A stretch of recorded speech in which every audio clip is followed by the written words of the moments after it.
After 2 years of the NFL owners meeting being virtual, we are now back in person at Palm Beach for the 2022 NFL owners meetings. The sun is shining. Bill was smiling. Here's what he had to say at his first media availability since the postseason loss to the Bills.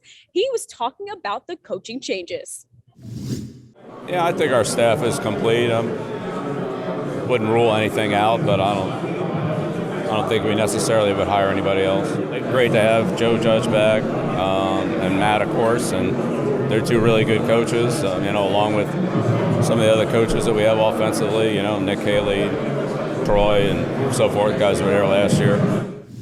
Mike, after hearing that update from Coach Belichick, what were your thoughts?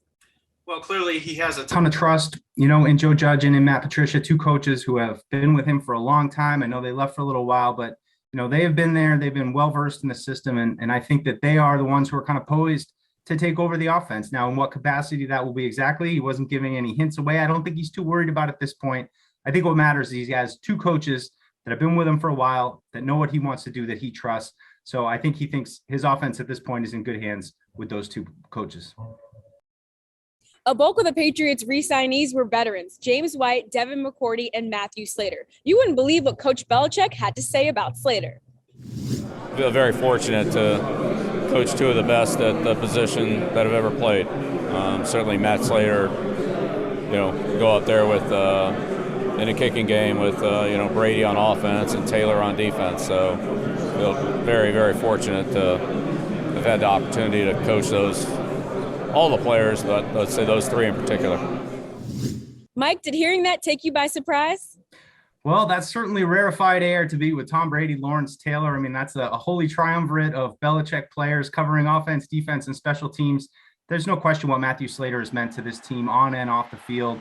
Great to see him back. And clearly, as Coach Belichick spoke about him, you can see just everything that he means to the team, what he's bringing back with him. Long tenured guy. Great to have him back in the mix. So no, not entirely surprised given what Matthew Slater means, but certainly a high compliment coming from Coach Belichick. Eric, now I want to chat with you. You were our boots on the ground, canvassing the room to hear what the other coaches had to say. What stood out to you? Well, it's more like flip-flops on the ground here in Palm Beach because of, obvious reasons. It's nice weather down here. But as you can imagine, Josh McDaniels, our old friend, was a really popular guy today among the media because of, certainly the big move that he made with getting Devontae Adams. And, he's spoken glowingly about his time with the Patriots, but he is, in all fairness, trying to build his own program out there in Vegas, and that's what he was trying to focus on. But what, in general, I think the other coaches were focused on was just how competitive this conference has gotten, especially over the past 2 weeks with not only that trade that Josh made, but the big moves getting, quarterbacks into this conference. Russell Wilson and Deshaun Watson moving teams and the big contracts, the wide receivers who've changed teams, Tyreek Hill coming to the AFC East. There's been a lot of movement, a lot of big name movement over the past couple of weeks, and that's really ramped up the intensity and the competition level. And all the coaches are really of one accord that there's really an arms race. That's the term everybody's using here in the AFC. That's all from the 2022 NFL owners meetings. For Tamara Brown, Mike Dussault, and Erik Scalavino, be sure to go to Patriots.com for more content.